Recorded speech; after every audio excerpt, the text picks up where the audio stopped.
Mic check. Mic check. Check. I don't see anybody yet. Mic check. Let's see. It was Yeah, said it was there they people in go. there. Here they come. The church. The doors of the church are now open. Congregating. Yep. Everybody, let us know how the mic sound. Pull this up here.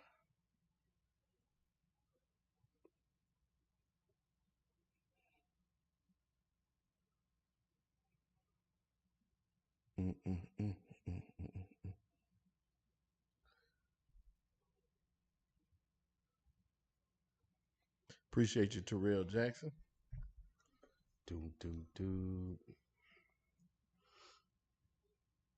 What up, Josh? Man, who was this big motherfucker? Tyson about to knock out. That ain't real. That's the That's a Photoshop. yeah. That's he was a fighter, but they never did fight. Tyson got in the ring when he was fighting. He was acting like he was going after Tyson. Tyson was laughing, but they never did fight. Oh, Tyson got a new interview out. I can't wait to hear him talk about that plane. Yeah, he's gonna be on Drink Champs. Oh wow. Oh Lord. I hope they let him talk. Oh, you know Nori gonna do what Nori do. I was watching 85 South. That's an awesome show. Funny. But they had Drew Hill on there. Drew Hill had like 12 members. Like I saw that online. All of them were there? Yeah. I'm talking about Drew Hill. You know they all got one big group now. I didn't know. No. So group members past and present. So the first group that left, they've reformed. Yeah, it was so Cisco was the one that didn't Cisco, leave. Jazz, and Nokia still there. They got Teo, who they added to replace Woody one time. They got Scola, who they added to replace Woody one time. Then they got the two members from Player. Oh yeah, Player. Damn, I didn't know they joined them. Okay, yeah. So it's 7 of them, and they all on 85 South. And all you hear is, I mean, it's a great interview. It's funny, but all you hear is a bunch of talk. It's everybody talking. Everybody trying to talk. And Nokia trying to tell you, I invented the whole thing. Like I'm the it's me. Wow. Yeah. So if you tell a story, I'm gonna jump in your story and cut you off to tell it from my perspective. That's how he did everybody that talk. Crazy. You gotta watch the 85 South show. I can't listen to it because, like you said, it's always you gotta watch it. You gotta see what's going on. Yeah, watching it don't do it no justice. Man, he never did anything after he left. I think he put out one album. He did. Jazz ain't with him no more. So Jazz not. Oh, he there. Yeah, he left and then he came back. Now. Got it. Yeah, he came back. He back in shape. He was. I think that was down. He was. Yeah, he was unhealthy, bro. Yeah, they were dancing. He'd be like, he was sucking on the side. Yeah. He wasn't doing none of that. He was in bad. He was in bad shape.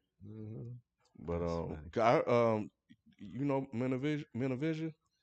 I remember them. Yeah, Housekeeper. They joined with Shy and Menavision got together. Yeah, I found I was listening to a Shy live album. I did not know that. Yeah, and they brought them. Well, they were part of the group, and they had a little interlude or whatever, and they sung Housekeeper. Yeah. I was like, oh shit, that's pretty cool. Menavision on part of a goddamn Shy. That's actually smart because you keep touring and you got music for the name already. You already got it. Because Shy only really has 2 albums. And see, Player had Static Major, who wrote everything. He wrote Rock the Boat for Aaliyah. And when he died, it opened, they had to refill their leader spot. So they went and joined Drew Hill. Oh, yeah, but they only dropped that one album, right? Yeah, that was it. Cheers to You. Cheers to You. And then I bought that shit too. Yeah. So they did a lot of Aaliyah stuff. But Player at first was the 2 members in Cisco because everybody else had quit. And Drew Hill, right? Yeah. So Drew Hill was Cisco and the 2 dudes from Player. I saw them perform. They drop an album? They didn't drop anything. They was just okay. Performing. Okay. All right, y'all. Enough of the dead end soul talk. R&B soul. R&B soul. What was the name of that show on BET with Donnie Simpson? Yeah. Video. You know I already got it, right?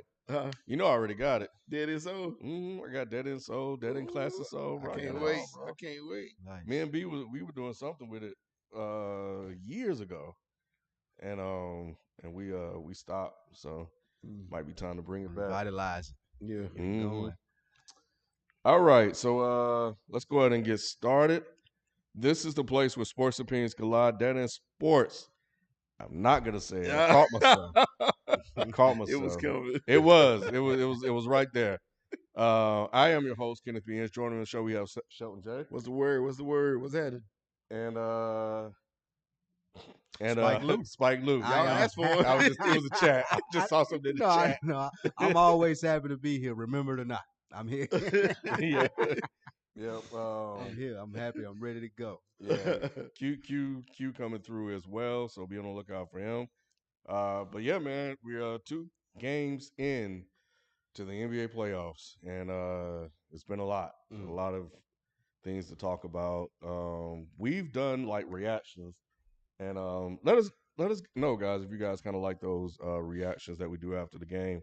But yeah, so our thoughts are kind of out there, sort of, but we haven't heard from you, brother. So, well, as a fair weather Celtics fan, I am pleased with the split. I think they went in there and done what they had to do as far as Golden State.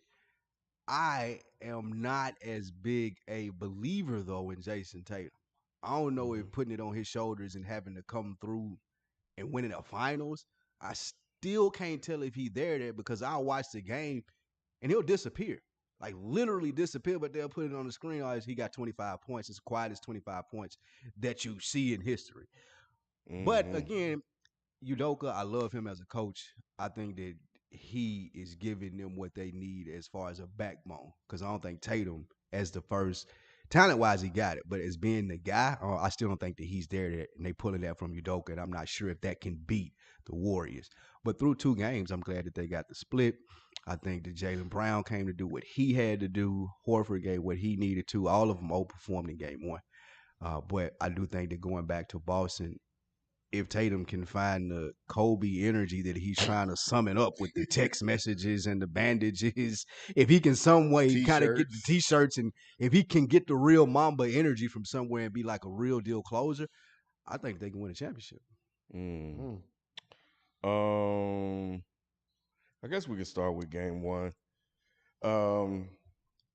Celtics the Warriors were extremely dominant.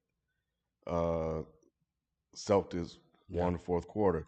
Now, they were in the game. They were up at halftime. Warriors just do what they do. They blitz in the 3rd. And then the Celtics did what they have done in the playoffs, 4th quarter.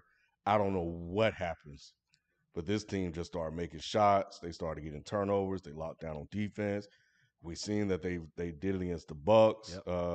You saw it against Miami, but I really saw it against the Bucks. Like, there was the one game that they came all the way back 1, and I think it was the Marcus Smart game where he just gave the game away, and they lost that one. So it didn't really surprise me all that much to see them come back. I was just shocked that the Warriors didn't really respond and to hold on to that game the way I thought they would. I thought it was going to be more from Curry to kind of hold them off, because he had some big shots, but it still was only 4 points, and then it just got away from him.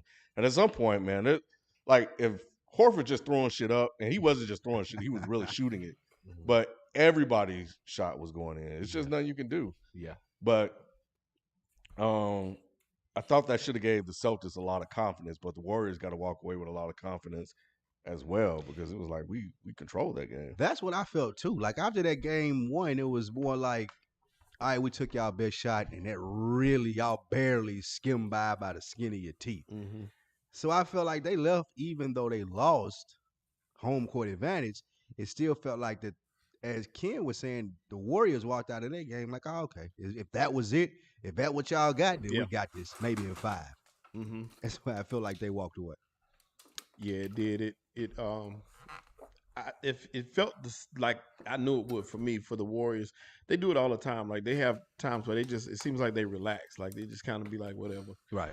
They did that, which they normally do in games, where they start turning the ball over, throwing the ball over their shoulders, making these crazy passes. And most times, like you said, like one of y'all just said, they normally recover from this. Yeah. This time they couldn't. Boston hit those shots, and they're younger. Boston had more energy. Yeah, and Boston is a better team, I feel like, than Golden State. I do think that the experience. You think Boston is a better team than Golden State? Up and down, 1 through 12. Absolutely not. I do. I do think Boston is a better team. We're going to have to player go for through player. the 12. Let's go Player through the 12. player. Okay. Number y'all, one. Y'all can hear me? What'd you say, Q? Just making sure y'all can hear me. Yes, sir. Yeah. Did you hear that statement, Q? I think that Boston is a better team than Golden State 1 through 12. Let me just, before I respond to that, let me make sure chat can hear me. Chat, y'all can hear me? Let me get a yes or no. Hey, shout out to you, Rob Costa, man. I hope you feel better.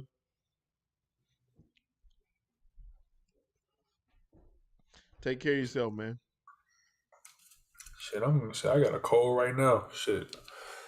Got a fucking stomach bug, dog. Been battling this shit for about 2 days now, since Sunday. Shit, terrible. But as for that statement, Brother Lou. What's going on, brother? They have a more talented roster.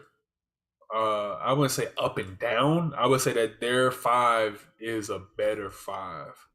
Curry at this moment is obviously the best player in the series, and normally I believe when you have the best player in the series, you're going to win the series. As long as you have 1 or 2 guys that can go with you.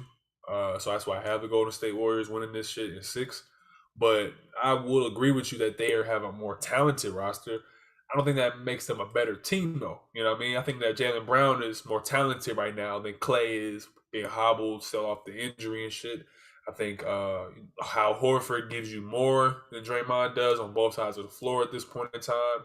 I think Jason Tatum is like probably 3 notches below Steph Curry, but that's still in that star range, so that's still a good player to have. Great player, obviously.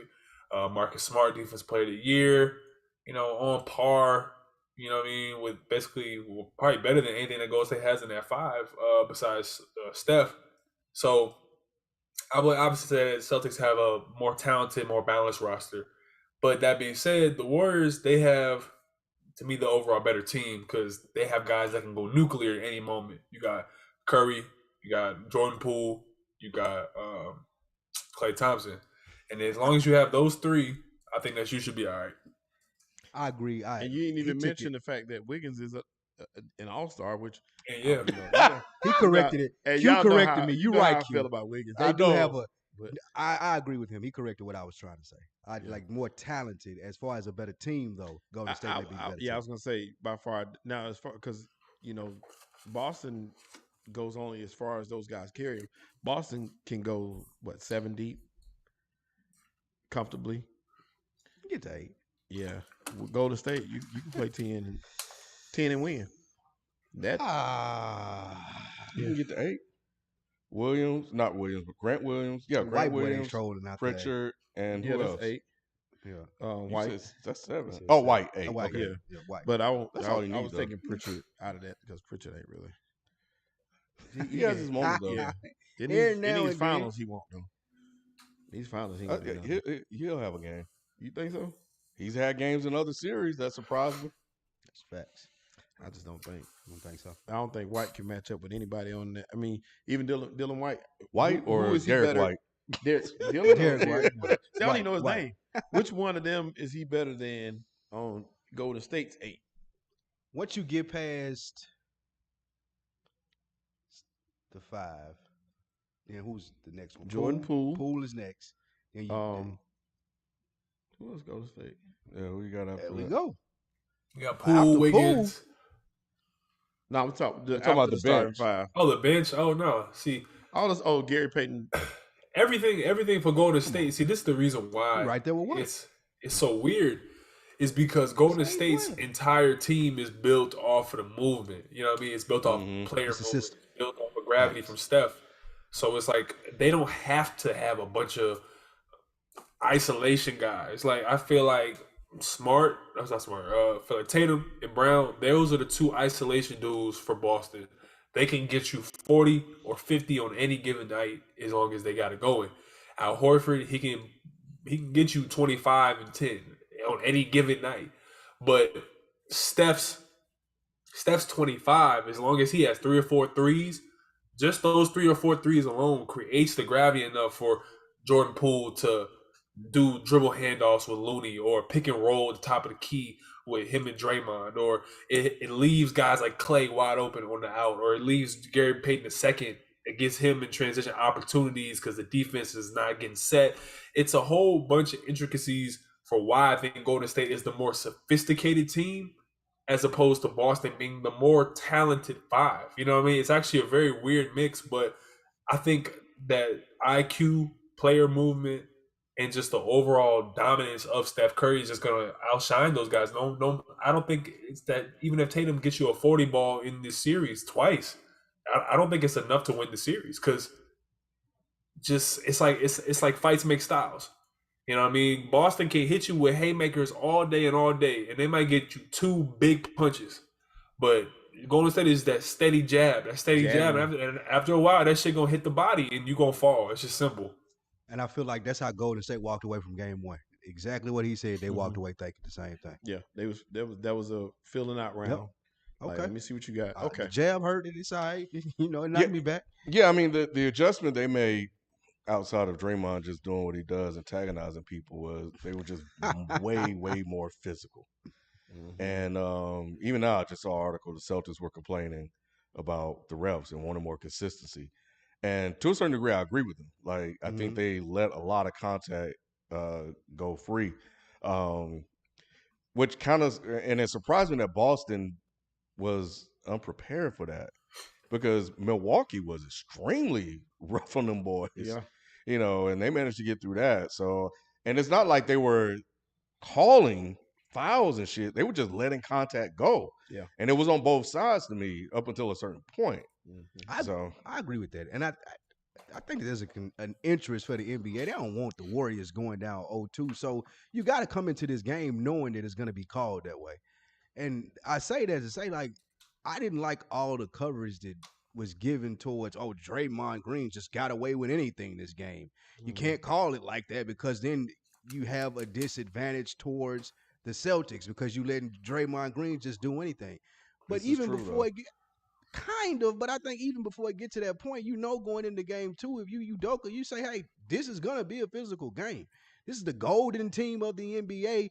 They're not interested in going down 0-2 and putting them, maybe this made a 5-game series for the ratings or whatever it may be. So, yeah, it's going to be hard as hell. It's probably going to be a physical game, so you're going to prepare for it, not complain about it on the back end, is what I would think from a championship team. And his tendencies, I mean, they've pretty much officiated Draymond the same way all year. It ain't nothing different. So he's going to get away. It was different that game. He got away with it. He got away with some stuff. Not with the press that the coverage that they giving on it. Like he's just some villain though. Mm-hmm. Like they were comparing it to Rodman when he was antagonizing Malone in the Jazz finals. That was different.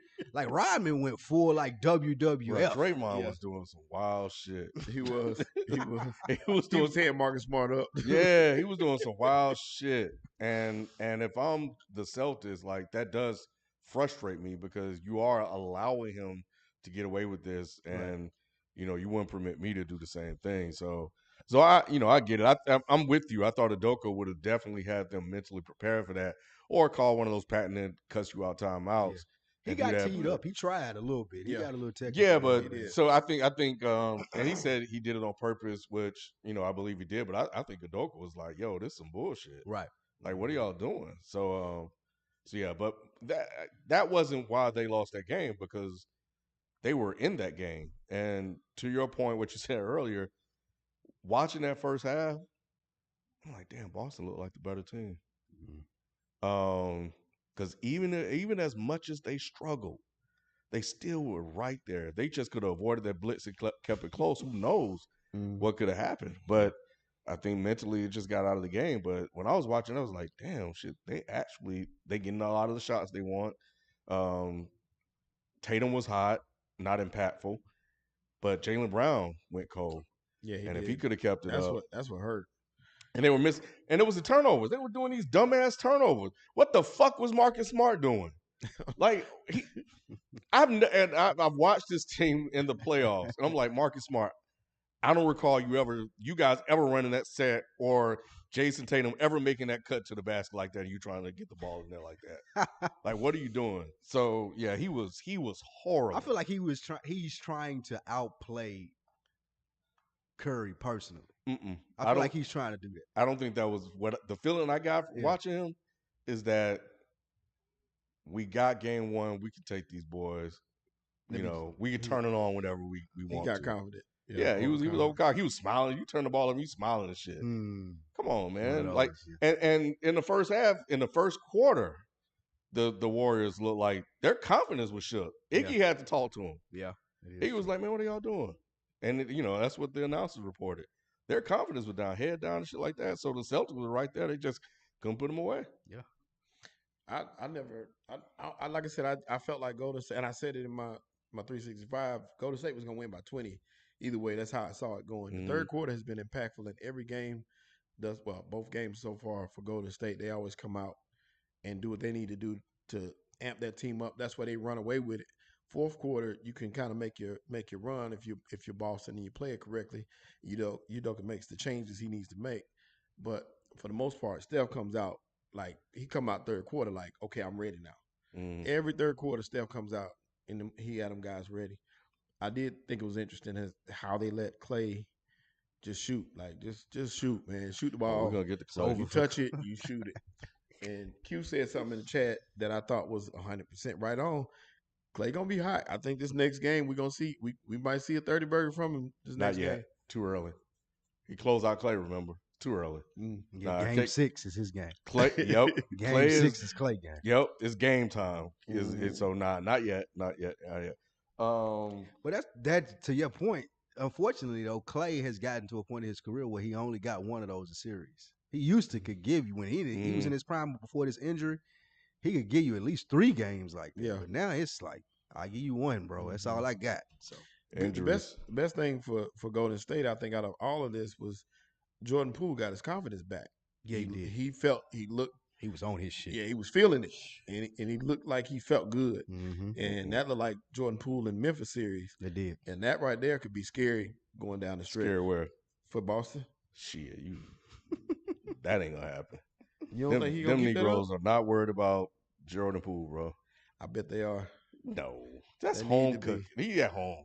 Jordan Poole did on the road too. He played like shit in the first game, man. He hasn't been playing all that great. That's what I'm saying. But now he got his confidence up.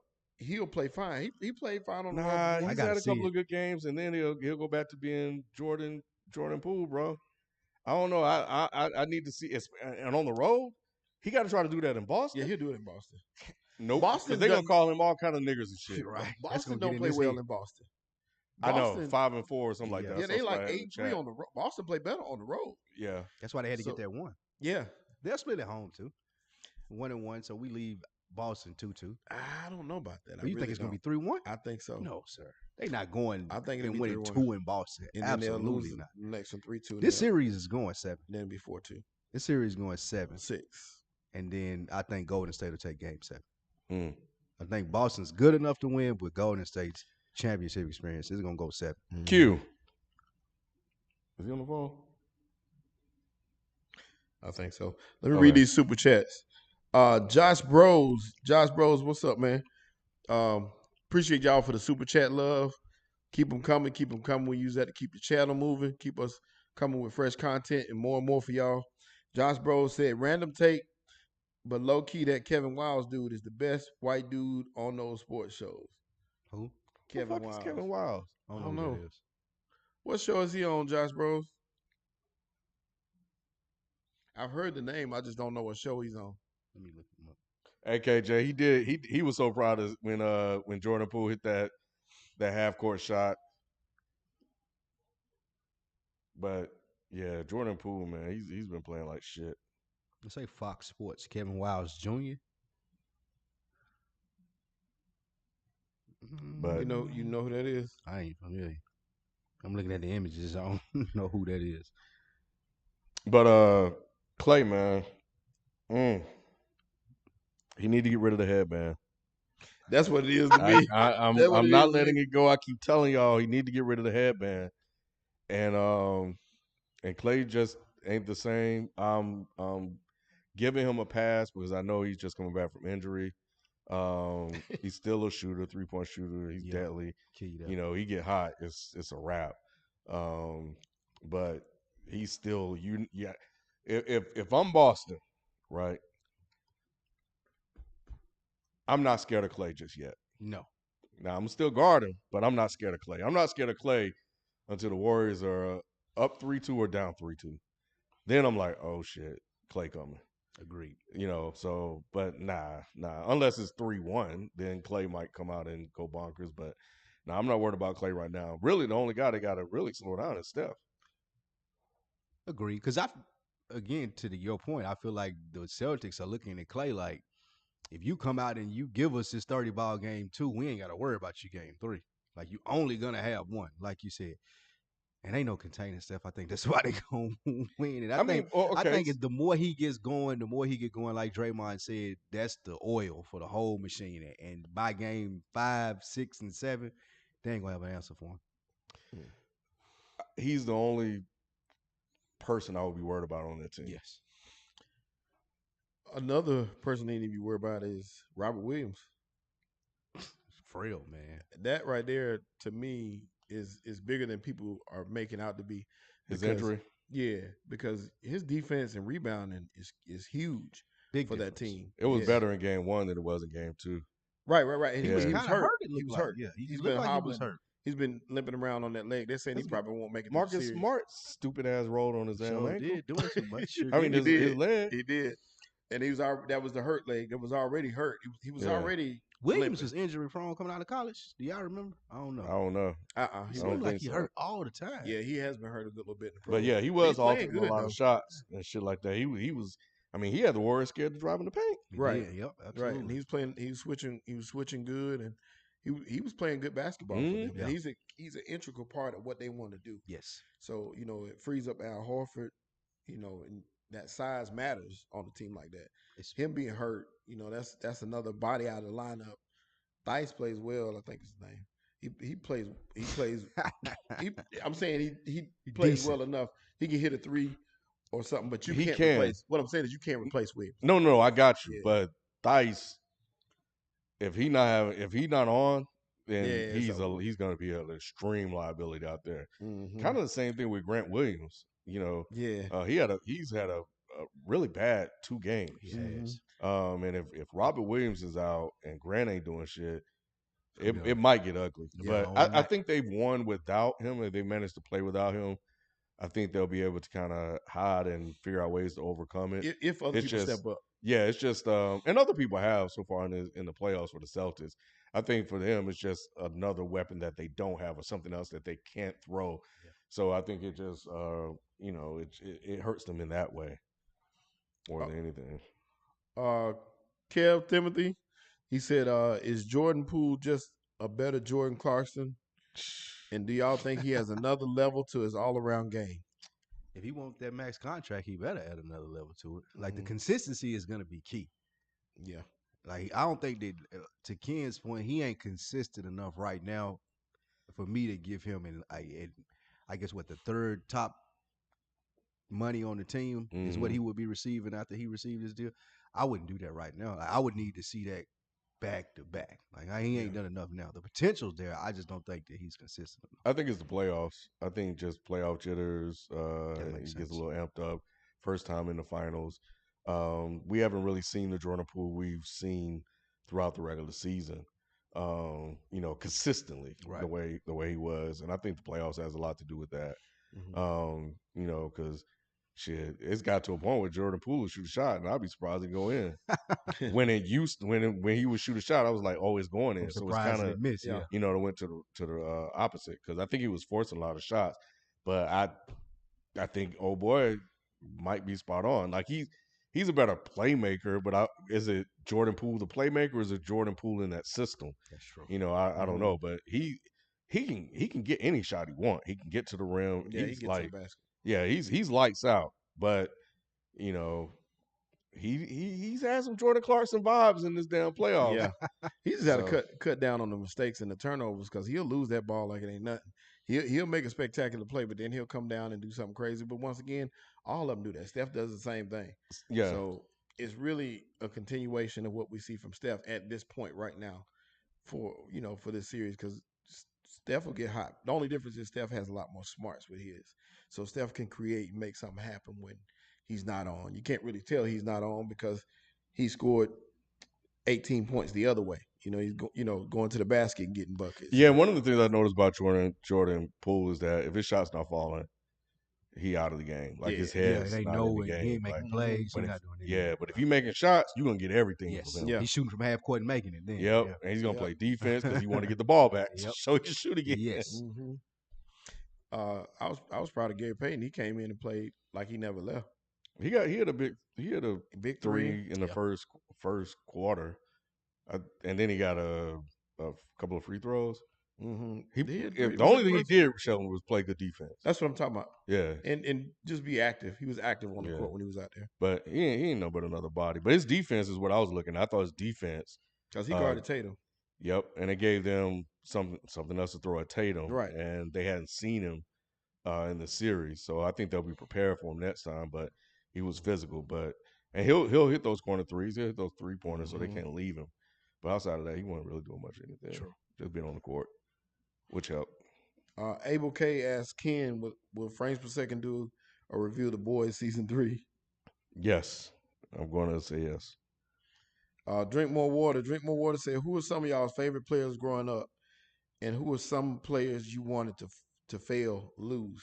I can answer that because I was going to do a 365 on that actually tonight, and I still might do one. But my favorite player growing up, I had a couple of them, but one of them was Larry Johnson. Larry Johnson was one of my favorite players of all time. Grandmama. Yep. I've been a fan since UNLV from Dallas, Texas, and watching them at UNLV. The Running Rebels was my heroes. Him, Stacey Augmon, Greg Anthony, Anderson Hunt, them boys was something special. If you never saw them, go back and watch some footage of that team.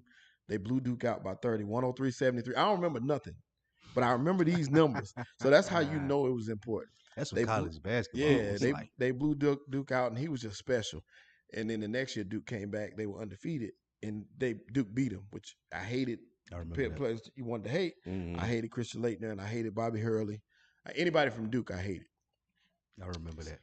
That was mine. But before that knee injury, Larry Johnson, correct. His back. Oh, his back. Before he got hurt in Charlotte, he signed a 12-year, $84 million deal. I remember. He was 6'5", playing 4, which was crazy in itself. More explosive. Yeah, but when he hurt his back right after he signed that deal, he hurt his back, and he reinvented his game. And with New York, he became a different type player. He shot more threes and played a little more. Yeah, that 4-point play. LJ up. Yeah. But yeah, he was always one of my favorites, man. He was strong, couldn't be stopped. Just crazy. Clyde Drexler. Everybody know Akeem, so I'm not going to mention him. But Clyde Drexler, man, I was a big time fan of Clyde Drexler. It's probably one of the reasons why I don't like Michael Jordan. he beat him in the finals. Clyde Drexler is one.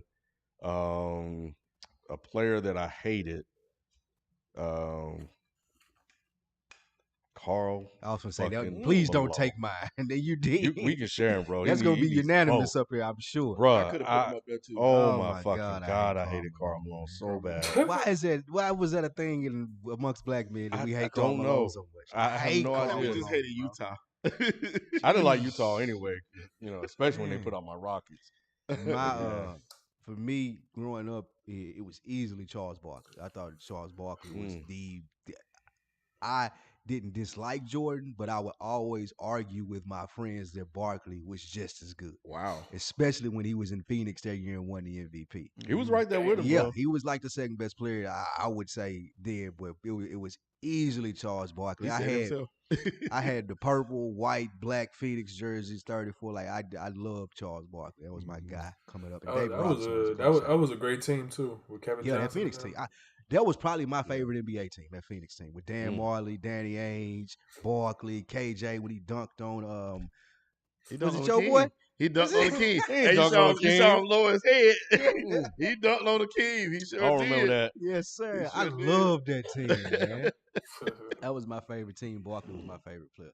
Not so much now. I mean, I can deal with him in the media, but back then it was different. He was different. Yeah. It was somebody else I hated. I can't remember. Well, Michael Jordan's there. He's one. I hated Michael Jordan. I hated Isaiah Thomas. Oh, I loved Isaiah. I didn't like Isaiah at all. And Rasheed Wallace is another player I fucked with too. I love Rasheed. I was never a fan. I love Rasheed Wallace. I didn't like Paul Pierce. What? That was my you favorite like player. FIFO. Paul Pierce is my guy. I love Paul Pierce. I hated But Paul Pierce. a team that I hated because it was good to like watch them and it was entertainment was the Knicks teams with Ewing, Mason, Starks, The one that went to the finals, Harper. Allen Yeah. Houston. The ones that used to give Jordan trouble, but Jordan would end up beating them in the end in like 6 games. Those where Charles Smith missed the shots under the baskets. I hated those Knicks teams, but not in the sense of, oh, I don't want to see it, but in the sense of I want to watch them lose because they thought they was gonna win. I hated those Knicks teams. I didn't care for the Allen Houston, Larry Johnson Knicks. I ain't like the 4-point lucky plays. Man, I didn't like the AC, the Trail Sprewell. Yeah, like I said, even though Larry was my guy, I didn't like him when he left. I liked him, but I didn't like the Knicks when he left. Yeah. I for a while I was like, man, Allen Houston overrated.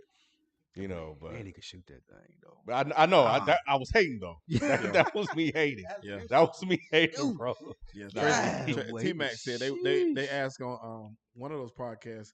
I think it's Quentin Richardson, their podcast. Him and who bust your ass? Yeah. So T-Mac was like, Allen Houston kind of get it. Allen Houston used to shoot that thing. I know. He can stroke it. Yeah, Tennessee.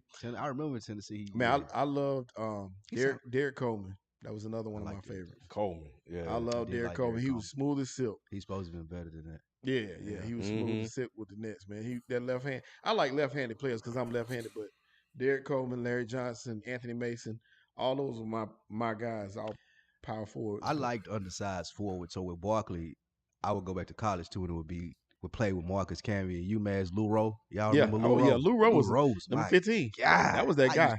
Love Lou I thought Rowe, Lou Rowe was man. gonna be a great pro. I did too. I don't know what happened to him, if he got hurt or what, but I know him and Marcus Camby had it just didn't work out. Yeah. But Lou Rowe was the man on that.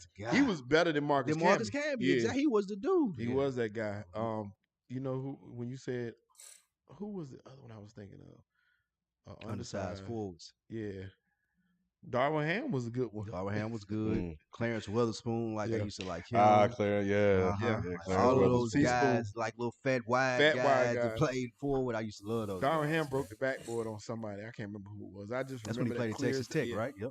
I remember that clear as day. He gonna break it on LeBron. He sure is. or Russell or Westbrook. One of those They're gonna get into a fight. Yeah. I think Ham 100% Ham gonna whoop. Ham already walked out there, man. Y'all made no mistakes about it, bro. You know, Russ still one of the best to ever do it. You know, Russell Westbrook what's funny is, and I don't really watch stuff, but I saw a clip today where CJ McCollum and JJ Redick got at Stephen A. Smith. I didn't watch the clip. What happened? I ain't really see that. So he was basically saying like Russell Westbrook shouldn't have been at the press conference. He had no business there at the press conference. And they're like, for what? Yeah. Like, why shouldn't he be there? He's on the team. And Stephen A. Smith couldn't get himself out of the hole. Yeah. He couldn't. He dug himself a hole. Normally he has a snappy comeback, but with them, they was tearing him up. He had nothing for it. He had no answer for what happened. And I got a question for you, Q. I'm going to tell you after this. You go. And it was so bad because they put the clip in there. I said, let me watch this thing and see how it play out. So I listened to what C.J. McCollum had to say. And he was like, yeah, Darvin Ham talked about sacrifice, et cetera, et cetera. Then it went to Stephen A. And he was just kind of rambling. And then it was like, yeah, I didn't like that he was at the press conference. Mm-hmm. And then he went on to just say a bunch of nothing. And he never really explained why. So I don't know if he kind of said something he shouldn't have said and he was trying to filibuster his way around it or what. But JJ Redick was like, all right, you just threw out a nonsensical take and then talked about a bunch of stuff and never really explained why this take that you had. So can you give us some clarification on that? And then CJ was like, jumped on him too and was like, yeah, what you're saying, that makes sense, blah, blah, blah. And then he hit him with this, he's out there supporting them, blah, blah, blah. And as an African man, African-American, that's the one that got Stephen A. Stephen A. was like, don't do that. Because you know how Stephen A.'s rep is with the players and his lack of support for black players and coaches. So he took offense to that. And he could not really explain why he said what he said. His only reasoning was that this team is actively trying to trade you. Why are you there? And CJ was like, as a good for show support, and he's still on the team. Yeah, he's being a good teammate or whatever. I'm here. You saw Molly's face the whole time. She was just looking like, bro. I tell you like this: when it comes to ESPN and everything that they're doing with players coming on their shit, they are risking it all. They are risking their entire business model by bringing these players on, and it's a good risk for us as people who are for the players and for player empowerment. But the third wall is going to be broke soon. Mm-hmm. And the third wall is recognizing that, oh shit, like this is labor. This isn't just entertainment. It's entertainment, but entertainment and labor can coincide. It can be, the Venn diagram can overlap. You know what I mean? Of being entertained by some shit and it's actually work to entertain somebody. So ESPN's whole model is detaching their audience from a mindset of these players put their bodies through excruciating work, excruciating pain from the time that they're pre-adolescent or children to being young adults, to being teenagers, to being adults in the league. And when you bring on JJ Redick and CJ McCollum and all these different players, Kyrie Irving back in 2017 and Patrick Beverley and whatnot, all this is doing is exposing the fact of just how goofy the ESPN model is. Because you make people like Stephen A. why are you talking about this? Stephen A. has an issue with CJ McCollum talking about how he doesn't support black people like that on his show, but then he'll turn around the very next hour and talk about why the Nets shouldn't pay Kyrie Irving, like as if he's getting paid. Like who does that? You know what I mean? Like, should Kyrie get on a TV and talk about how Stephen A. should be the lowest paid motherfucker at ESPN? Like, no, keep Stephen A. the lowest paid person, even though he's on every fucking show. Keep him the lowest paid. How would that look? Because you always watching people's pockets, and I just can't get with what Stephen A. does and what a lot of the Kendrick Perkinses and the Richard Jeffersons, they bring on these buffoons to just back the corporate structure of sports. They always got to maintain their status and, oh, no, they still need us to be pundits. We really don't. Y'all are not really needed at all. We aren't needed at all, but we recognize our place as fans and we recognize the privilege of watching these great athletes do what they do. Stephen A., he getting too comfortable, and these players are making him aware of that. You too comfortable, bro. You're not even making sense anymore. You never really were. Yep. Right. Yeah. And you're right. You're 100% right too, Q. Because when those games on ESPN, I don't watch none of that coverage. I like, like we talked about before, I like the TNT show, and I watch those guys after. But when it's on ESPN, I'm turning to Sports Center after to watch. I'd rather watch Scott Van Pelt or somebody like that. Just give me the regular coverage. I don't want to hear Stephen A. Smith's analysis of the game and his. I don't want to hear nothing from him. And go ahead. There is no analysis, and like, I would, like, when I'm watching, I would listen to the halftime because Jalen Rose is on there and Wilbon. He's getting old, by the way. Yeah. He's starting the show. Like one time they were on there and he didn't know it. I just kept rewinding the clip because it was so bad. But yeah, you can see it. But Jalen Rose say stuff specifically about the game and certain things that they're doing, and Stephen A. was like, "Man, I don't care about any of that. They just got to get it done." It's like, okay, like, I appreciate it, Stephen A. Yeah. Thanks for the in-depth analysis. Yeah. That's what they pay you the big bucks for. Jason Tatum, I don't care. He just got to make shots or something like that. It's like, all right, man. Like, okay, maybe you have nothing to contribute. That's fine, but it's whatever. So I watched just a little bit of that just to see how he is compared to the others. Like, I don't like Jalen Rose's show. I don't listen to his podcast either. But it's too extra for me. Yeah. Even though I'm an extra person. But that shit just whoa. Yeah. But Q, you're right in that most of the shows that are becoming popular now are former athletes. Yeah, I'll agree. And it's taken, I think the ESPN, those letters don't mean as much as they did when we were coming up. Like, the brand's becoming oversaturated. And it's, to Q's point and what you were just saying, it takes people like a JJ Redick, or when you had Patrick Beverley on there last week, or you had Kevin Durant from Twitter. Like, this is where it's at now. This is where people tune into, especially the new generation. They not sitting down for an hour and a half, 2 hours, listening to Stephen A. yell about 9 different takes. It's just not happening anymore. And the brand is becoming less and less effective, especially for younger people. And I think this is something, to Q's point, the ESPN is going to have to worry about if they're not bringing guys like Patrick Beverly, JJ Redick, and CJ McCollum in all the time to hold Stephen A. accountable to where he can't just sit up and spew bullshit, because that's what it's like 9/10 of the time now they just filling time. Like he just talking like, bro, it's like white noise. Yeah. So, it's like it's to the point where we're asking like the topics are getting out of hand, where it's like, would Patrick Mahomes make the Lakers a better like what do you like? Everything is getting like would Dak Prescott and LeBron teaming up? It's like, bro, what are you saying, what if bro? LeBron played tight end for the Cowboys? Like literally just the most asinine shit. And the issue is the logical conclusion of all of this player empowerment shit is what I've been preaching for years. They don't need the corporate structure. The players need the players, and the players need the fans. And we don't need no middleman. We can do this shit by ourselves, and that's where the media conglomerate is going towards. Where you got Draymond Green in the fucking locker room at halftime talking about, so yeah, bro, the boss is going crazy on us right now. It's like, dude, what? You know what I mean? You got post games with you got Mikal Bridges going on JJ Redick's podcast about how they blew that lead to the Mavericks.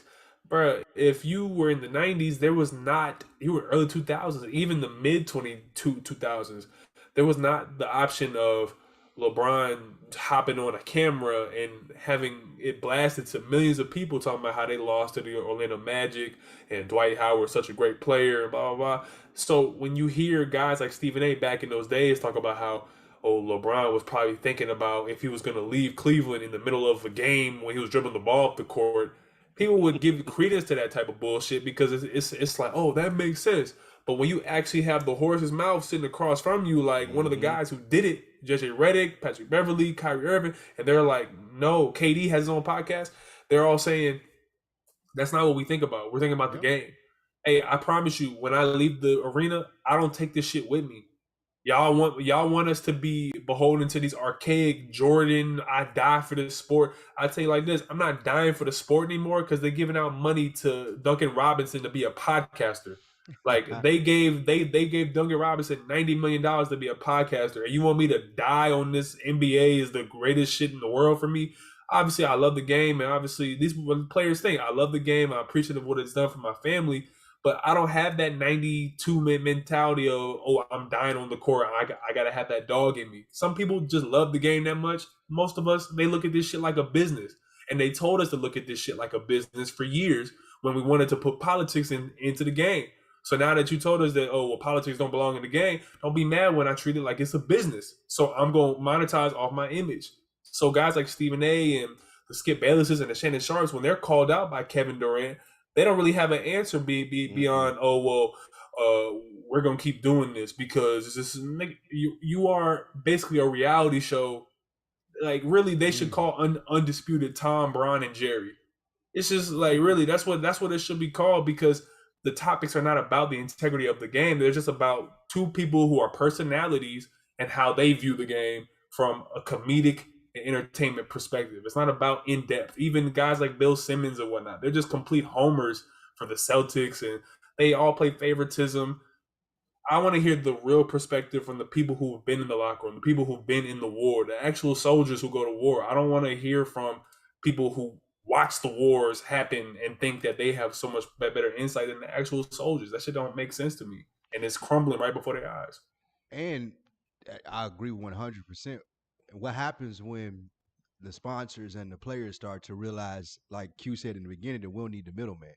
Like the whole reason that you go up there and you do the press conference afterwards, or you make yourself available to media, is so the NBA can fulfill what they've agreed to with their sponsorship. So what if the brands or the players are like, well, I can just go directly to you and you just do it from your phone right here, and I can say, well, this is presented by Kellogg, and we can cut out the middleman. You ain't even got to go to the press conference now.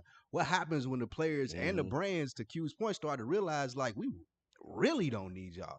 Or the PA, like this can come straight through me. I got a team right here that you can negotiate with. Y'all can tell me what y'all gonna give me, and I'll just pull it up from my phone right here in the locker room like Draymond did.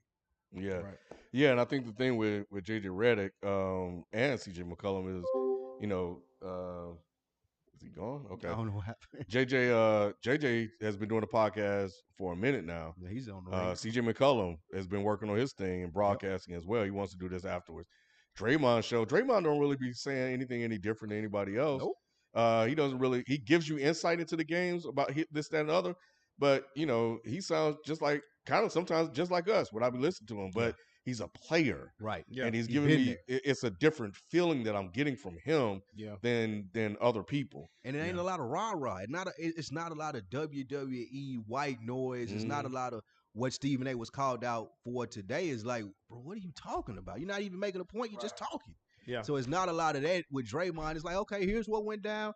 Here's what happened maybe in the locker room. Here's some slight insight, whatever you want to do or however you want to have it. And then boom, we're going to get back to it. It's not a lot of like, again, WWE fake wrestling stuff. And it's more real and to the point. Yes. And that's what I appreciate. I appreciate the realness of it. Just like I was given a compliment a few times about people watching the games with us. How I was told, a couple of people told me they turned their sound off to watch the games with us, to get commentary from us. And not just us. People do it, with a lot of people watching these live. Right. That's what it's turning into. Mm-hmm. You got that with Peyton's place as far as him watching the football games with his brother, him and Eli. Mm-hmm. And even to the point of TNT, the reason why that's still effective and people love that is because they ain't as buttoned up. It ain't as WWE. Those guys get into it all the time, and you can tell that that's authentic, and it's good TV. Ernie know how to wrangle it all together. Barkley know just where to take it. Shaq gets bothered by it. It's good. The shit that you see with Shannon and Skip and Stephen A and whoever else is on there with him, it just seems so manufactured. Yeah, it's like fake wrestling. Yeah, it's like microwave food. Yeah, we're gonna fake this argument out. Yeah, yeah. We're just it's no different than anything else that I've done. We're just fans of the show, and we just put a camera up and we talk about it. Right. These same conversations we would always have. Yeah, that's As we're talking about it now, it's kind of hitting me what it is though, and those guys are trying to present themselves as being bigger than the sports they talk about. Yeah. Shannon. Yes. Skip, and then Stephen A. What made me think about it is when he was talking about, well, I had to get rid of everybody that I was working with because they wasn't bringing it every day. Bro, you're here to talk sports. You're not here. The debate ain't the reason why we're here. We're here to hear you talk about sports, not just to hear Stephen A. talk. So I think that they trying to get bigger, and they're bigger than the sports that they talk about. That don't work. And that's why it works when Draymond's do it. I'm in the game. I'm here. I ain't trying to be bigger than the game. Yeah. So, and they try to out-debate each other. That's the biggest thing. I'm trying to be right. Yeah, relax. and whether and I'm gonna go off you. So if you go left, I'm going right. I'm gonna go this way. Exactly. Whether I agree with you or not, I'm going the opposite direction. And what would have been refreshing from Stephen A. today, and what would have went a long way, but I know he'd never do this if he had been like, man, you know what, you're right. I don't know what the fuck I was talking about right now.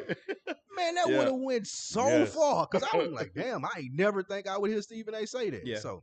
Yeah, and he couldn't. He never gonna do that. He couldn't walk not it back. To a player. He ain't gonna never do that. Hey, Mr. Ant-Man 27, I do agree with you. I forgot about DeJuan Blair. DeJuan Blair was a good Pittsburgh. I forgot about DeJuan Blair. He was a good smaller power forward. He played for the Spurs for a little while. Yeah, he did play for the Spurs. He was a monster in but he college, didn't. Yeah, he didn't pan out. He was saying that he thought he was gonna be the next Barkley. I kind of did too. I think he hurt his knee or something like that. He used to average like 20 boards a night in college, man. Him, Elton Brand. Elton Brand was another one that was. I ain't like him because he went to Duke. I ain't like because he was Duke. It was because he went to Duke. But he was a smaller power forward. That was a chuggy guy that could get it done. It was a few of them. Also, I forgot that I hated the Celtics. They were later on in their career, but I still hated the 86 Celtics. Yeah, those guys. Yeah, Bird, McHale, and Parrish. Shout out to Malik Moore. I think he just joined the membership. And if you hadn't joined yet, make sure you join because we're going to be doing some special events with our people. Yeah, trying to get that watch party. It's always an excuse every single time because some shit always happens. But we only have a channel or something. We don't have our own separate Discord. It's actually part of Dead End Hip Hop's Discord. So I don't have the ability to set up. So I got to create a different Discord, which I was supposed to do Sunday, but Kevin had food poisoning, so he didn't come Sunday to help me set it up. So I might just have to just do it myself, figure it out. It can't be that damn fucking hard, because the game's tomorrow, and I want to, get in there and hang out with you guys. Yeah, with all the members and stuff, man. Yeah. What up, 12 Kyle, man? How you doing? Hey, also, Ken, tell them how they can become members if they're not members. What up, Kyle? It's actually real easy. When you go to, I actually saw it. You go to youtube.com/deadendsports, and you really can't miss it. They have a whole bar that's set up to like join other members or something like that. Yep. Yeah, so it's real easy and convenient. It's set up nicely. Yep. Igwe Ike, I think we answered your question, but he said, that being said, where y'all see Shannon and Skip in all this? Oh, Shannon. I look, I stopped watching these shows about been 3 years, some years ago. Yeah, it's been a long time. It was right around when right before Max left. Because Max was just saying crazy shit. I was like, all right, you know what? Enough's enough. I can't deal with it anymore. Shannon's just way too fucking damn. I think he's toned it down. He has. But somebody probably said had to, man. Like, you doing way too much, bro. You approaching, he was doing some cooning shit. Cooning or whatever, man. It was cooning territory or minstrelly. We'll call it shit. pandering. Well, he was really pandering towards the black crowd. Yeah. Real heavy. Yeah, it was Uncle just Shannon shit went too far. Yeah. He got caught up. It fed his ego. He tried to live up to the rep. Nah, bro. Yeah. Like, you make yourself look bad. You're kind of making us look bad too by being all silly and extra. Rags, black and we don't need all that. Come on, bro. And I the thing about it though, to a certain degree, is that's kind of Shannon too. Yeah. Loud. He's from Savannah, Georgia. Loud, always talking. But as it just went too far, and I think he's toned it down. But I like Shannon because, not like Chris Carter, but he does give you some player insight. Yes. And I think maybe we were talking about it, or y'all were talking about it. I read about it in the in our group chat. Is that when he talks about the game to Skip, and he calls Skip out because he was like, "I played the game," but Skip tries to check him. Oh, was that Q-Bat?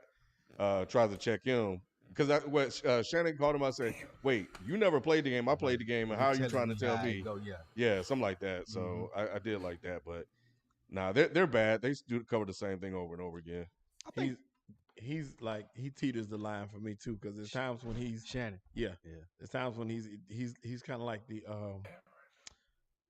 what's his name? Oh, the Boston Celtic. Boston Celtic. Your best player. Jason Tatum. He's the Jason Tatum of sports TV. where he's teetering the line of superstar. He's right there. I think the issue, to wrap it up before you come back to talk about Tatum, I think the issue is we know that it has to be entertaining. And they are leaning more so into the entertainment factor and getting away from the fact of, we're actually here to talk about sports, and the people that do it well, like Zach Lowe, Bomani Jones, I think Nick Wright does a decent job. Like, those guys get overshadowed by the person. I like Nick Wright, even though his hair is awful. I just the guys that are good though, they get overshadowed so much by just the personality of it. And I think that's a network thing. Now, I don't know if they can fight it back if you Stephen A. or you Shannon and Skip and you trying to get those ratings or whatever it may be to get Friends fans in, but the shit just don't translate to guys like us that want to hear actually some shit that's going on. Because really, knowledge comes in a lot of different forms. The issue is that the American society is so anti-intellectual to begin with, where people don't want to hear all that shit when it comes to numbers and numbers and numbers. But I feel like this: if you can, a good teacher is somebody who can make information that is not so easily digestible, something that can be easily applied, something that can be easily understood, things that can be broken down. And a great teacher is somebody who can tell stories to intertwine that knowledge, somebody who can make those X's and O's make sense. So the American society is all about personality. It's all about cult of personality. When you go to the Fox News or MSNBC, you see the same formula for why ESPN and Fox Sports is fucking terrible. You have people who have fans who are coming to see them do a program instead of somebody who is coming to see information displayed, information, stories, and actual like something that is actually knowledge where you're like, damn, bro, I had no idea that that's how Steph Curry is able to get his regimen. Because in my opinion, the reason why that they don't talk about what it takes for athletes to be able to do what they have to do, the amount of money that they put into their bodies, the grind, is because they want to put a price tag on, well, they get paid this much money, so I don't want to hear about how hard it is for them to do this. And it's not about some, oh, woe is the poor millionaires. It's really about some, oh, wait, they have to do all this just to be able to play your 82 games. Why are we playing 82 games?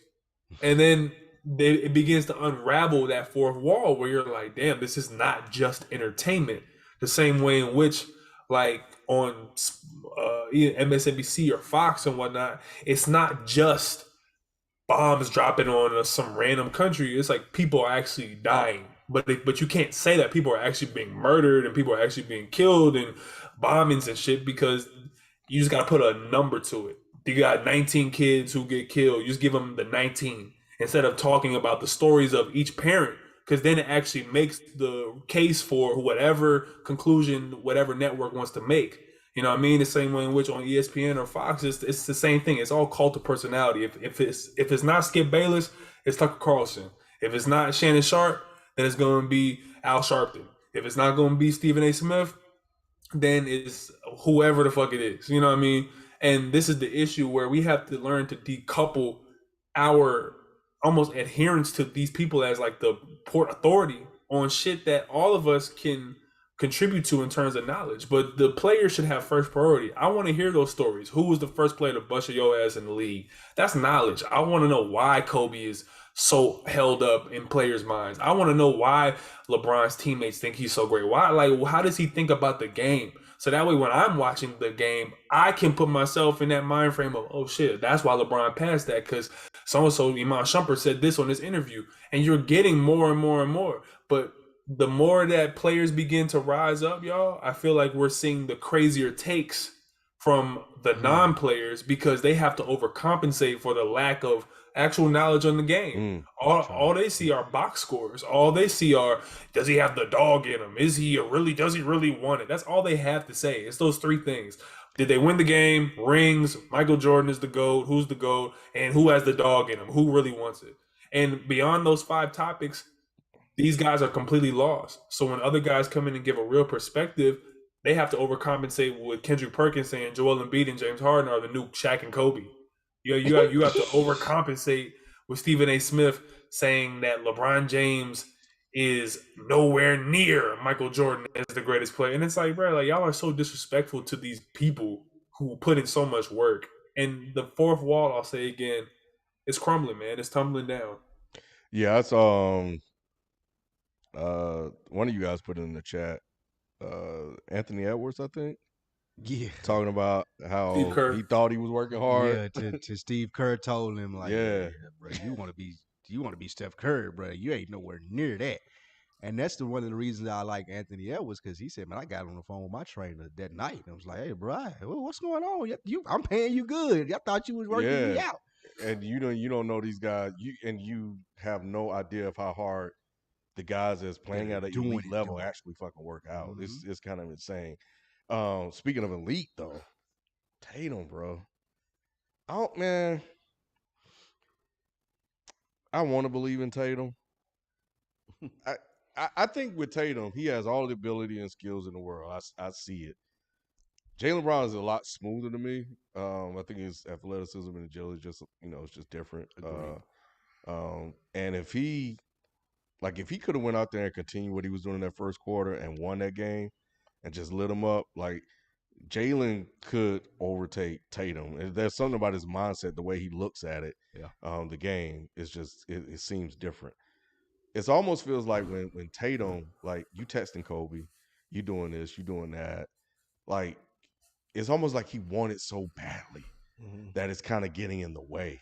He ain't just being him. And I think if he just played, because he had a great game, but it wasn't like if you want to be Kobe, bro, Kobe's doing all kind of fucking shit that you don't even fucking see to put his fingerprint on that game, because he's like, we struggling. I'm the only one got it going. But we got a chance to win this game. How the fuck am I going to find a way to win this game? Facts. And I haven't seen that switch yet. You know, from Tatum, and you know, it's just like I rewatched the game, the East Conference game 6 or 7, game 7 when he dunked on LeBron, and he was kind of missing there too. He had that great little run, the dunk and the 3, but it's like, where you at, man? It feels like the same Tatum, bro. It is the same guy. It's like he literally, from a skill standpoint, great. I think you're gonna miss every time he shoot. You do. I think that he makes it like I said, when I'm looking at him from a skill standpoint, I see it. I understand what people are talking about. But then I look at how his teammates respond to him, or what you're saying is like just the different ways that you impact the game, and I don't see it. And just something that I could just see that jumps off the screen, like for Kobe, for example, people would do dumb shit, but then they would fear the wrath walking to the sideline when Phil took a timeout of Kobe getting in their ass. Marcus Smart and Jaylen Brown, even though he has the talent, the audacity that they still have to look Tatum off and like, oh, go stand in the corner, I got it. I think Jaylen can look him off though. He can, but still, like, even when he shouldn't be able to. Because that's supposed to be Tatum's team. Yeah. And Jaylen Brown has supposedly, what everybody says, taken his role as being Batman. But he still, every now and then, has the audacity to be like, no, bro, go stand in the corner. And Marcus Smart will totally disregard him. Like I ain't giving you the ball, nigga, for 3 or 4 possessions. And I just don't think that a superstar, the person that we want Tatum to be, allows that to happen. Didn't they fall out once? No, you can allow that to happen, though. But you have to address it. It's like you said with the dunk on LeBron. Like, you're still the same kid that dunked on LeBron and didn't really take advantage of, like, now, like, if Marcus Smart comes down and shooting the ball 3 times, if he missed hey, come here. That's if he missed the 3rd time, though. I feel like if he looked me off twice, I don't care if you make it or not. I'm Jason Tatum. It's my team. I need to put an impact on the game. But I just don't look him. And that's what I'm saying. You shouldn't feel that way about him. You should feel like, yeah, you're right, because that's Marcus Smart, and we expect Jason Tatum to be there. And I just think we all kind of look at him like, oh, sometimes you got to let these other guys do their thing, bro. Not to the point of looking off. You ain't looked off no Hakeem, not now time. Nobody not twice. Besides you Steph might do it once. Nobody besides Steph can even be put next to a Hakeem in terms of just basketball greatness in this series. So the Celtics, I'll come back to the point that I said, I think about 2 episodes ago. FIFO, I think he had a disagreement with what I was saying, but I stand by what I said. The Celtics don't really have any ball handlers. And by ball handlers, I think he took that as me saying that Tatum and Brown can't dribble the ball to get their move in isolation, or to get their basket, to get their bucket in isolation. That's not what I'm saying. I'm saying that when you look at Tatum and Brown's mechanics for how they dribble the ball, it's not conducive to somebody who knows how to play make. It's not conducive to somebody who can play without the ball. They can move around, and they definitely move well as a team, but they get stagnant often. And I think that even Ime Udoka said this, that we got out of our action. We started to like go ISO heavy. And I think that that's just their natural tendencies for Brown and Tatum to try to force it. They're pounders. You know what I mean? Some guys are spot up guys, like, I'm gonna move off this pick and I'm gonna get my shot. You know what I mean? Some guys I have to pound the ball like 6 times to get my rhythm. That's a James Harden. That's a Damian Lillard. That's a Kyrie Irving. I have to dribble the ball. KD, he can get you 2 dribbles, boom, boom, and shot. Guys like Tatum, you see him, boom, boom, boom, boom, boom, boom, boom, step back, and he's pulling it. Jaylen Brown, he's going between. But when you ask them to actually facilitate in the half court, or if you try to make them facilitate in the half court, they're turning the ball over because they don't really have a handle like that. There's nobody really on the Celtics that is a perfect almost archetype for a ball handler. Marcus Smart, he's all right. Yeah. FIFO agreed with you. That's what he was saying too. Y'all saying the same thing. Yeah, I just didn't want him to think that I was saying that like nobody can handle the ball. I'm saying that there's nobody who can initiate. Marcus Smart is not an archetypal point guard. He's definitely a combo defensive, ace. Al Horford, he's a dribble handoff guy. He can get, he can get to the rim without much contest. But beyond that, there's nobody on this team that can set guys up. That's where they're missing it. That's what FIFO, that was his whole thing, was why Golden State was going to win it. He said they had no playmakers. They are more ISO and transition. That's what they do. And they're good at what they do. It got them to the finals, but Jason Tatum needs a playmaker to be better or to be that guy. I think it would help him. I don't think so, though. Who was the playmaker when the Lakers were winning their championships?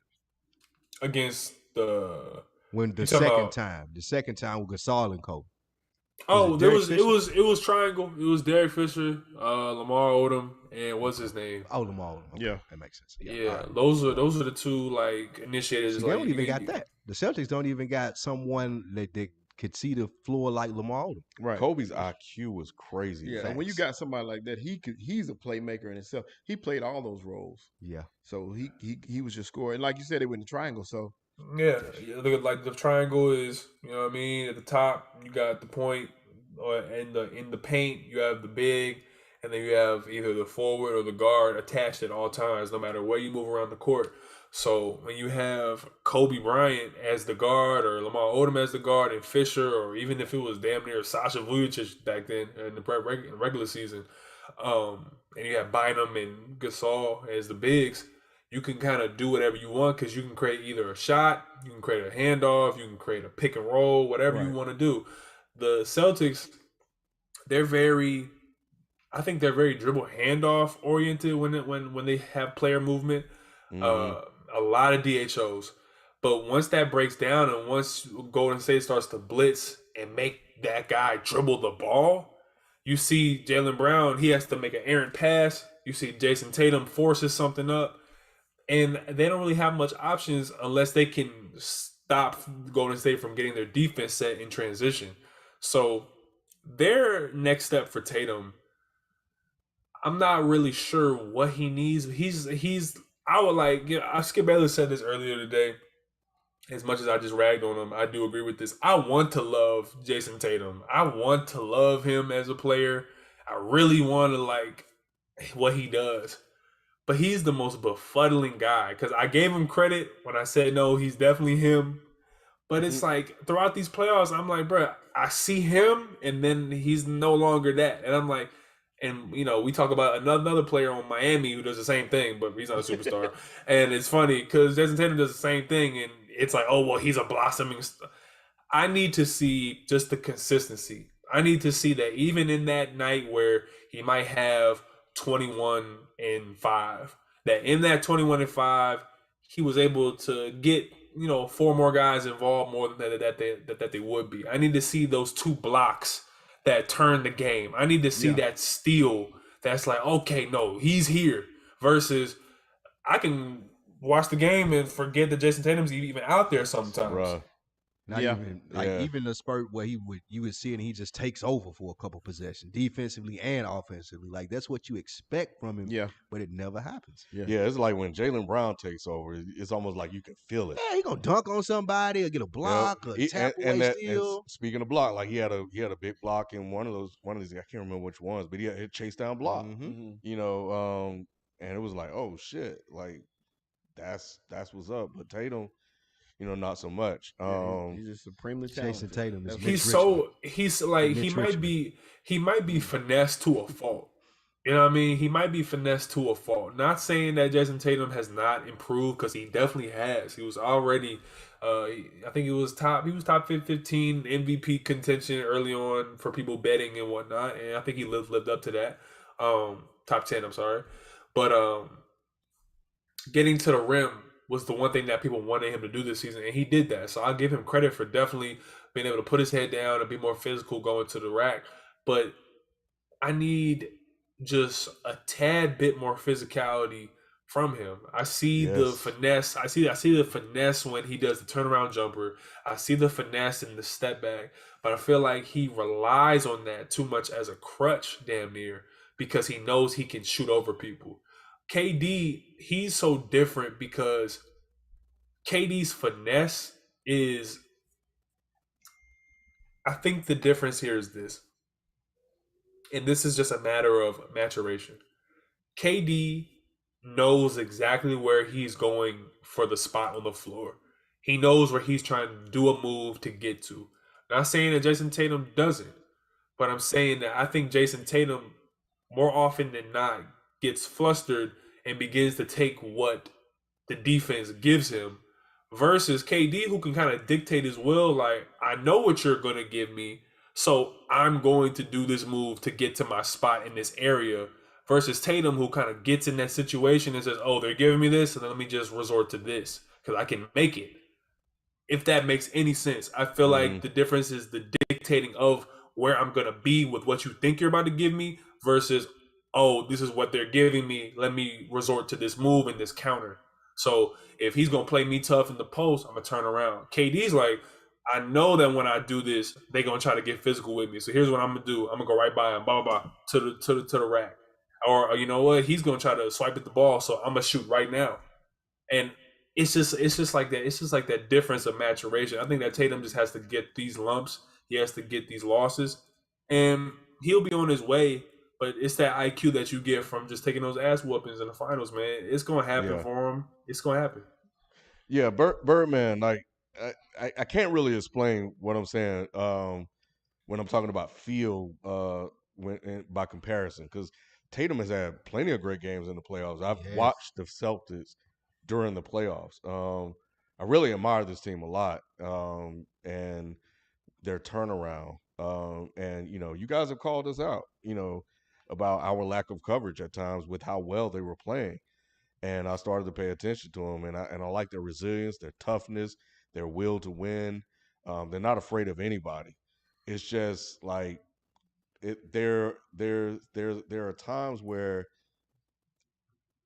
I think Tatum just is not sometimes letting it come to him. And he kind of, you know, you texting Kobe and shit, and it's just like the theatrics, bro. It's just like, come on. Like, what happened if you lost that game? Mm-hmm. You know, like, you know, but it's cute when you win.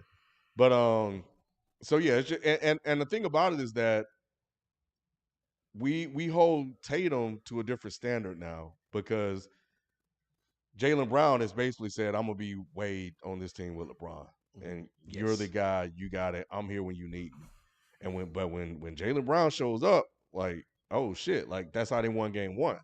You know, he came through. You know, when Tatum wasn't. Tatum was great in playmaking and shit like that. He found other ways to impact the game. And I thought he was great playmaking. But this one, he had a shot, but he was shooting a lot of threes. It's like Q is spot on.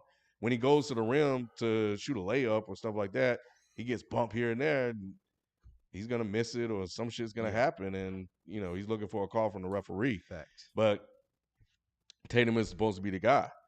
And, you know, he'll be the guy one game, and then the next game it's like, who is this?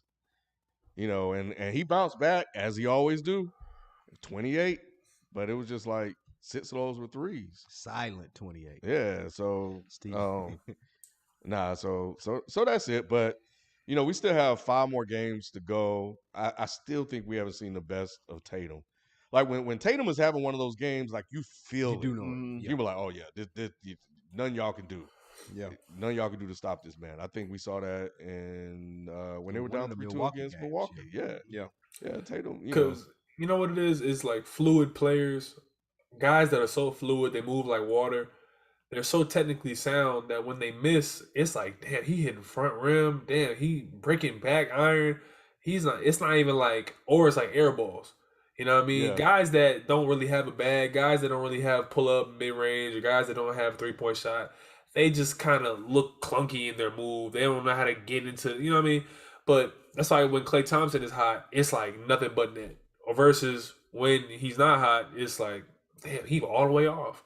Because they rely so much on their legs, and they rely so much on the center of gravity that they have to create, that when they're tired or fatigued or they're getting bumped off of their square, when they're all finesse, it looks really bad. So that's why when Tatum comes back the next game and he's adjusted to that level, it's almost like that's just the nature of basketball. You come back one time, you do have a bad game. Mhm. All right, I know what they're doing to me now. The next game, I'm gonna give you 46. And then it's like, okay, the team that just got dropped 46 on, they're like, all right, if they're great, they're gonna be like, all right, we know what to do now because he did this. Comes out the next game, he'll give you 27. It'll be a quiet 27. He makes a couple great threes, but beyond that, it's a lot of stuff at the free throw line and a couple threes at the end of the game, and now you end up with 27 points. And you're like, where was Tatum at? And the whole time you were looking for that 9-point stretch. We're looking for that chase down block. We're looking for consistently, not just once or twice every series, not just 3 times every. I need to see that 28 a game. I gotta have it. When Kyrie and LeBron were down all of the chips on the table, and Bron gave you 41 and Kyrie gave you 42, or it was the other way around, that was like incredible. You saw LeBron give you 28, Kyrie give you 27. The next game, Kyrie give you 31, LeBron give you 36. You're like, man, all right, they are here. I see what's going on. It's consistent. And I think that Tatum should be definitely beyond that Kyrie tier. He needs to pride himself on being that guy and having that impact. Just always being present in the game, always being present. You don't have to press and force yourself into the game, but I feel like you have to make your presence known, whether it be a pass, whether it be a defensive play, whether it be even riling your guys up, assisting, whoever it is. It has to be present. Yeah. We got a few more super chats. I'm gonna get to them all. I'm gonna read the last one from Presto T because it's fitting this conversation. Appreciate y'all. I'm gonna get to all of them. Rob, I'm gonna get you yours next. Presto T said Tatum is one of those contested jumper guys by default. So when he's off, I think it looks worse. He improved his defense and playmaking a lot, though. Him and Brown need more mid-range and post scoring, in my opinion. That's true. Both of them could use the post a little bit more. Mm-hmm. Yeah. I like JB's mid-range though. Mm-hmm. They still got a lot of room to grow, and I think that this experience is going to be great for them. Win or moving lose, forward, yeah, win or lose. This is they crossed the hump that Philly hadn't been able to get to with more talent. Even if they could find a reasonable, Philly's had more talent at times when Jimmy was there. Yeah, probably Jimmy and Tobias and that's a good team. That's a better team, probably. Coach, what'd you say? Yeah. Coach made the difference. I think so. Because when Brad Stevens was there, they ain't do this shit. I agree. Brad Brown was terrible. So yeah, but and that's not just a knock on Philly. It's just saying it's hard to get there. So the fact that they've gotten there with this group of guys says a lot. Yes. And it should say a lot moving forward for Tatum. So I think Tatum. That's why I always put that prerequisite that he's gonna be that guy. I think so. I think this is gonna help it. I think he's gonna. It's gonna put him to work this summer, and he should come out blazing next year. They get them a playmaker, then. That was a great point that y'all brought up. The playmaker and the person that makes sure they're in position. I know Chris Paul is asking for a lot, but if they had someone in that vein like a Mike Conley, Chris Paul, someone who was concerned with getting Tatum the ball as opposed to getting their own shot, yeah, that's the next step. You know what I feel like is actually it would never happen, but I think about a guy like almost like a Shai Gilgeous-Alexander on like the Celtics. I don't know what they would have to give up for him, but I feel like if they had to choose between, if Smart is gonna be your defensive guy, then do you need Brown if you have a guy like Shai Gilgeous who is also like a pretty good defensive player, but also an incredible passer and can get his own shot, but is not looking to score. He's really trying to get like 15 to 20 points. And just guys like that, Lonzo Ball, like if he can stay healthy, like it feels like him in Chicago is not really working out. They're kind of weary of his injuries. So what happens there? Like I think about, just players of like that caliber, dude. Where it's like, what happens if Tatum and them finally find a guy who, like you said, is looking to get them a good look, but can also get his own look, so it's not like a liability like a Dennis Schroeder or some shit, Mm-hmm. Yeah. I would try to figure out a way. This is crazy, but I don't know why I think this, but I be thinking about like John Wall. Hell no. Ain't nobody I giving think- him that money. I think John Wall would be nice there. I don't know what he got left, but Where is he at though? Houston? Houston. Getting He paid to robbed not them. do anything. He Right. robbed them this season. I like John Wall. Well, I used to like John Wall. I ain't mad at him, man. Rob Costa, what's happening, man? Feel better, man. We hope you feel better. RC. He said Deshaun Watson about to fumble his bag. Ooh, 4th and 66. I ain't talking about any bag when it comes to Deshaun Watson. Don't do that. Woo, you know who happy? You know who happy right now? Baker Mayfield.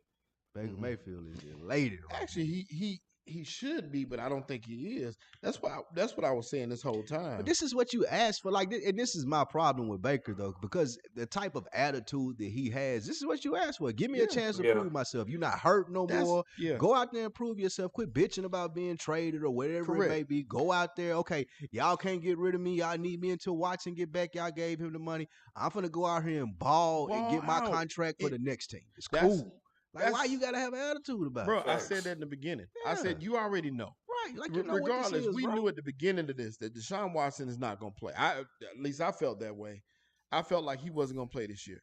So what I would have done was kept my mouth closed. We talked about keeping your mouth closed. I would have kept my mouth closed, showed up to work every day, and worked as hard as they wanted me to be. And told I would have sung praises for being the best backup out there, and wait and get my shot like Mr. Trubisky getting with Pittsburgh. Or whatever else next year. Whole league would have been talking about, oh man, what a great guy Baker Mayfield is. What a great backup. He just stepped up like I wouldn't have done. Like, he done a podcast talking about They would have been doing that because it would have been Deshaun Watson rhetoric. But, you know. Mm-hmm. But that's what he should have did as opposed to that's all he should have did. Absolutely. Kept his mouth closed because he put his foot in his mouth. He looked crazy now. Got people talking about you. Whereas if you, like I said, if you just button it up, been a good teammate, and being quiet, earned your money on the field because you're gonna get a shot. Right. You're gonna get a shot. Yeah. They're gonna play you over Jacoby Brissett. Facts. So just be quiet and play ball. Well, they would have played him over Jacoby. And no telling now. I don't know what they're gonna do now. But yeah, that's what I would have done. Eric Kirby said Hustle is a new sports movie with Adam Sandler on Netflix, and it's really good. Please review it. Very good movie. It comes out tomorrow. I saw when you said that, Eric. It comes out tomorrow. You must have saw the screen copy. You must have saw an advanced copy or something. I felt like it was gonna be a good movie. It's about they've been talking about this for a while. Yeah, they have been. It's LeBron James and Adam Sandler. He said he want to go play with the Warriors. He want to be on Steph's team. LeBron. He needs to shut up too. Mm-hmm. It came out third. He said, "Shut up and dribble, nigga." You always trying to cape to go play with them, bro. Yeah. This probably gonna happen too. You know he tired of AD. Yeah. Hey man, shout out to LeBron though. I don't know if y'all saw the news, but he's the first ever active player to become a billionaire, and he's joining Kobe and Michael Jordan as the only other players. Rest in peace, Kobe. To do so, that's huge, man. That's really huge, and I'm proud of him for his accomplishments, for putting his team in place. And like Kyle was saying in the chat, man, he has never been in trouble that we know of. He's kept the rumors to a hush. Shit, he got all that money. He can keep everybody. We can pay everybody off, bro. It ain't nothing but NDAs and unmarked sprinter vans over LeBron shit. Government. Hey, but regardless, the one thing about LeBron I will say is it don't ever feel like he lost himself. No, you're right. It's refreshing, man, watching the shop with him because he's just, even with being a billionaire or whatever it may be, is a certain like way you expect him to talk or carry himself, or like it almost takes me back sometimes to hear him on there even cussing. Because like he presents himself in a certain sort of way, but like you said, he ain't lost himself. When he kicking it with his homeboys right at the shop, he feel like the same dude from Akron that was introduced to us and was like, man, I'm just here to hoop, bro. Quinn Snyder, man. Quinn Snyder said, "Fuck this shit, I'm out." Dang, bro. And Donovan Mitchell, like, man, what the fuck is going on? Yeah. He following behind him, so But Donovan, on another note, I know we're wrapping up, but I want to say also shout out to LeBron for his foundation starting up medical clinic services in Akron to serve the community there. I feel like that's a way, to me at least, that's a way more material impact for our community than just him becoming whatever, billionaire, multi-millionaire. I'm always happy when people can make it out and do what they need to do for their family, but I'm even more appreciative and I'm even more proud of brothers and sisters out here who actually take that money that they have been receiving, whether it be from their job or from the love that the fans do for the league, the workers in the league, and they use it to give back to the people who fuck with them. Like, yo, we love LeBron and Akron, so LeBron, I'm gonna give back to y'all. I'm gonna serve y'all with the school. I'm gonna serve y'all with the medical clinic, and I feel like that's our responsibility as people once we get this type of money. That's actually a really good point, Q, because it's one of those things where, when I was younger, it was like, man, you got all this money. Why don't you do this, that, and the other? And here's the guy that finally got it. Like, I don't give a damn LeBron's a billionaire because it ain't my money, right? Yeah. So it don't impact me one way or the other. For real. And that's why I don't care about contracts or who getting overpaid. I don't give a fuck. That's right. Get everything you can get. That's shit. But at the end of the day, it's not mine. Right. So it helps me in no kind of way. Yeah. So, but the fact that he's doing those things and taking that and putting it back and taking that new generation and kind of lifting them up, is the beautiful part of what he's managed to do. Agreed. And that's where the power in somebody becoming a billionaire or whatever is realized. 100%. So. I agree with that. Yeah, Kevin Timothy, someone did get killed at his school. I saw that. But they didn't go to his school. What the fuck? When did that happen? Thanks a lot, Shelton. It's anti-black rhetoric. Shelton just said, sad that somebody got murdered at the I Promise school. What the fuck, Shelton? Yeah, he was saying it in the chat. They had on the news that someone got killed at the I Promise school, but they got killed in the parking lot. It was it was teenagers. They jumped on one guy and he got killed. But they didn't go to the school. So I was letting him know that. Yeah, that did happen. Promise to whoop your ass. Like that shit. That's what it was. No, but hey, didn't one of not to brag on the I Promise school, but didn't one of the teachers get fired for child abuse or some shit in the I Promise school? Like, you know what I mean? I ain't trying to rag on the school, but Brian, you gotta sew it up, man. Sew it up. Like, just get it together. It was a teen, Ethan. It just happened yesterday. Yeah, they serving dope at the I Promise school parking lot. God damn, crazy. Come on, y'all. Yeah, drink more water. Drink more water said, who are some current Hall of Fame locks if they retire now? This is in basketball. Kyrie, KD, Steph, LeBron. Who outside of the obvious to you, Q? Obvious to me, Kawhi.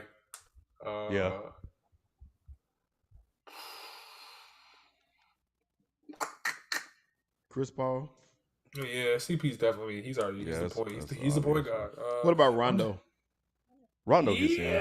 Yeah, Rondo gets in. I think Rondo will get in. Yeah. First ballot, maybe second. Yeah, for but sure. I think he has the resume to get in first ballot though. Yeah. Mm-hmm. Joel Embiid. Yeah. Damian Lillard. Jokic. Lillard ain't got it. I don't think Lillard. Jokic, will Dre get in? Hell, if Draymond go get it. Draymond gets it. Defense player of the year too many times. Like, you know what I mean? I think Luka might get in, honestly. Yeah. I hate to say it, but he's gonna get in. Yeah, Luka's gonna get in. Russ. I personally think Jimmy Butler. I think Jimmy Butler's Hall of Fame personally, but that's a good one.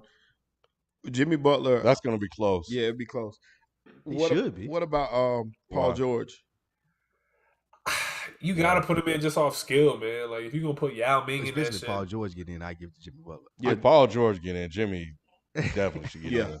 Yeah. Oh, Russ, obviously first. Yeah, I said Russ. James Harden, of course. Russ get in for the triple doubles. MVP. Yeah. Somebody say Udonis has him.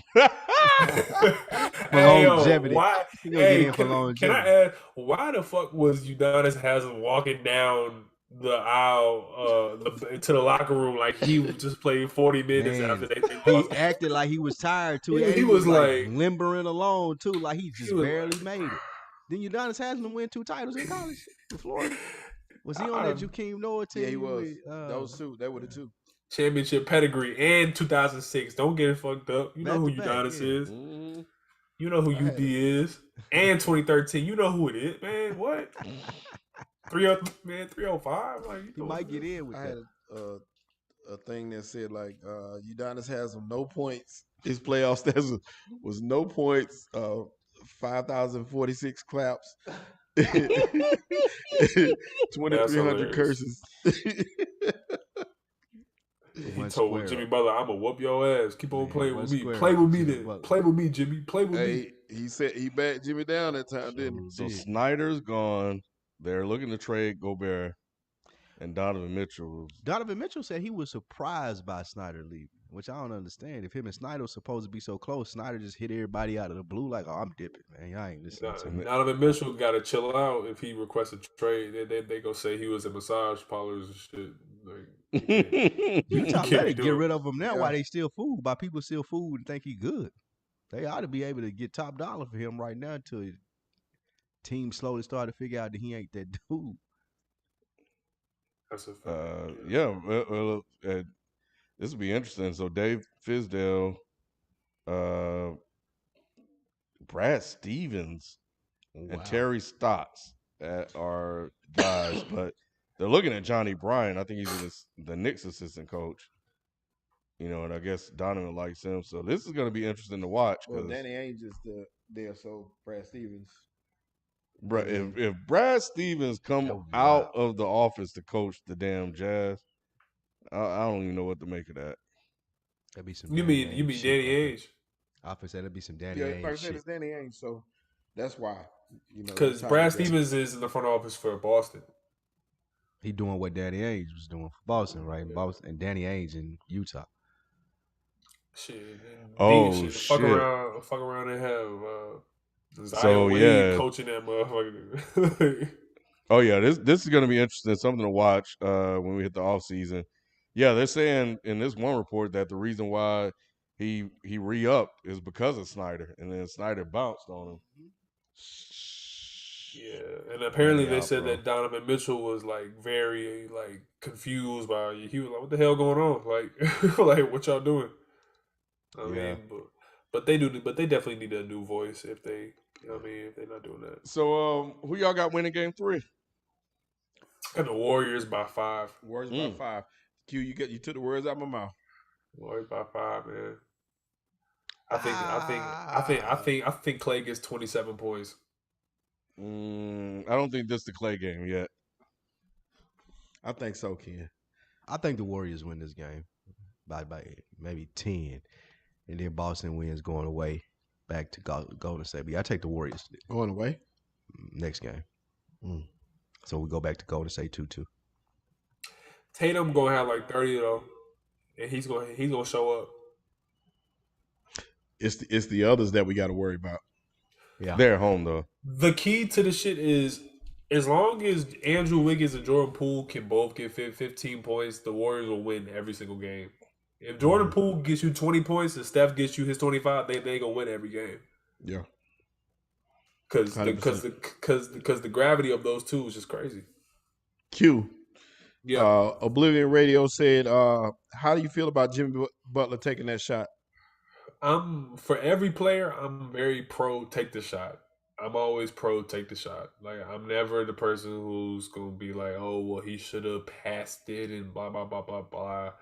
We just, for everybody who's anti taking that shot, it's funny because perhaps maybe he could have like gotten more settled, but we killed LeBron for passing the ball to Kyle Korver wide open in the corner in the finals instead of taking a bad shot, right?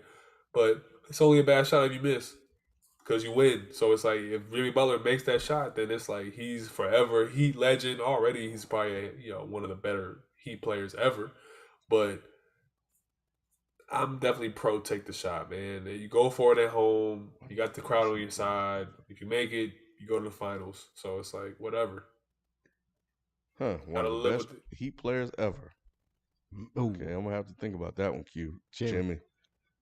I mean, shit. I think that besides D Wade, he has the most 30-point playoff performances in the Heat uniform. I know, but I don't know. Still, I don't know. Is Zoe second, or is he better than Heat? You got Zoe. You got Tim Hardaway.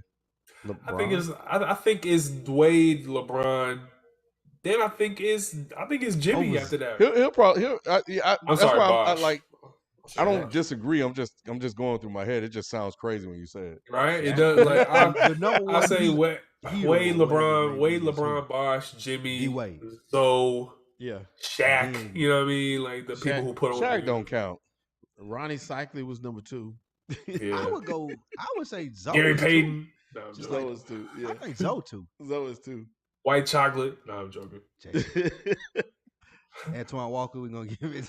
Yo, Rashawn Leonard, bro. Lamar Odom. I think the Celtics will win this next game. Mm-hmm. So I got them winning this next one. By how many? I'm terrible at that. So I couldn't even tell you. 10 maybe. There you have it, folks. But 2-1 Golden State. Nah, yeah. I can't. Yeah, I can't pick it up. I can't pick. Every time we pick some shit, I want everybody. Do not bet my picks. I cannot pick. I cannot pick who's gonna win shit, and I definitely can't pick the score because I don't even be thinking about the score. I just think Golden State gonna pull this one out because Boston has not lost back-to-back games this whole playoffs. This is gonna be the time to do it. Yeah. I don't think this is the one though. I think the one that back-to-back are probably 5 and 6. 5 and 6. Yep. I think that'll be the one that break them. Drink More Water. Drink More Water asked what teams could realistically trade for Gobert. The Bulls and the Hawks are 2 teams that need rim protection and also having the offense. Dallas. Yes. Dallas needs him. I think the Warriors could actually probably fuck around and get him if they want him. Who else? What about the Lakers? They can't get him though, so never mind. Forget them. Let's move on. Who else? Utah would never do that. Maybe the Celtics. Maybe they think like go all in on defense and just make that a good team. Grant Williams, Robert Williams, stay healthy. That'll be fine there. Yeah. Charlotte would trade for him, but I don't want him to be there. But I think they would. Oh no, y'all good. Y'all getting what's his name? Russ. It's all good. Who? Russell Westbrook. Y'all getting him. Y'all trading LaMelo and Miles Bridges, who off the lean right now. And y'all go fuck around and get y'all future popping. Who else, man? I think there's only a couple teams like Dallas, maybe Toronto if they want to go all in. Cole. Hey, Norris Cole was a dog for like 2 Norris games. Cole was. I did like him, but that's just I love funny, Norris man. Cole. He was Top good. player. Him and Chalmers was so funny, man. Oh, they were, man. Great. Frustrated, man. Mario Chalmers thought he was like one of the best players. He thought he was him for real. Hey, he playing good in his comeback. G League. He's in the G League right Chalmers, now. He wasn't the third option. Like behind Yeah. you couldn't tell him. You're right. He wasn't in front He's of in the him. G League right now. Yeah. He's in the G League? He is. He's back. Really? He's back in the G League. Why? Right. He fell out. Yeah, he's making a comeback. I feel like he would have. Isn't he about my age? Right. Yeah, he's playing good in the G League though. Why don't he go to the Big Three? That's what I would think he would do, but he Not was the in the G G League at that point when all those players were getting called up. I think that that's when that. Oh, he trying to get a COVID contract? Mm-hmm. But Joe Johnson money. he played well though. He played. I forgot who was on that team with him. I watched him play a couple games. I cannot remember. But I don't know, but yeah, if they do break that little back to me, because as they pointed out in the chat again, the Celtics are 5-4 at home, so they do not play good at home, which is fucking crazy. But it would be crazy if this was the time they figured they actually win games at home. Yeah. Now and win both that of them would be and a go hell up of a 3-1. story. That would be nuts. Yeah, I don't and see they win that this shit in 6. I don't see that happening at all, but that would be crazy. Yeah, because the Warriors pretty good on the road too. Anyway, all right, man. Well, damn, keep going already, huh? You already know. I know, but yeah, that's gonna do it for us, man. Spike, appreciate you coming through, brother. Absolutely. Anytime y'all need me, I can't wait to football season. I want a permanent seat. Football season. I love to be here. We'll talk every week. Football season. We'll talk. Absolutely. We can make it happen. Yes. And that's gonna do it for us, man. Just stay up. Just watch if you're a member. Just watch the community post tab for updates on the stream tomorrow. I got to record tomorrow. Frames. Oh. Maybe we'll be done because I know one of the guys have to get out by 8 and the game's at 9. Yes. So I might be able to make it happen. So if you're not a member yet, go ahead and jump on that membership. I see a few people that we talk to and see regularly that aren't members, man. Make sure y'all get on as members so you definitely can be a part because we're going to do some special stuff. Because he whacked. All right, man. We'll catch y'all next time. We out. Peace. Peace.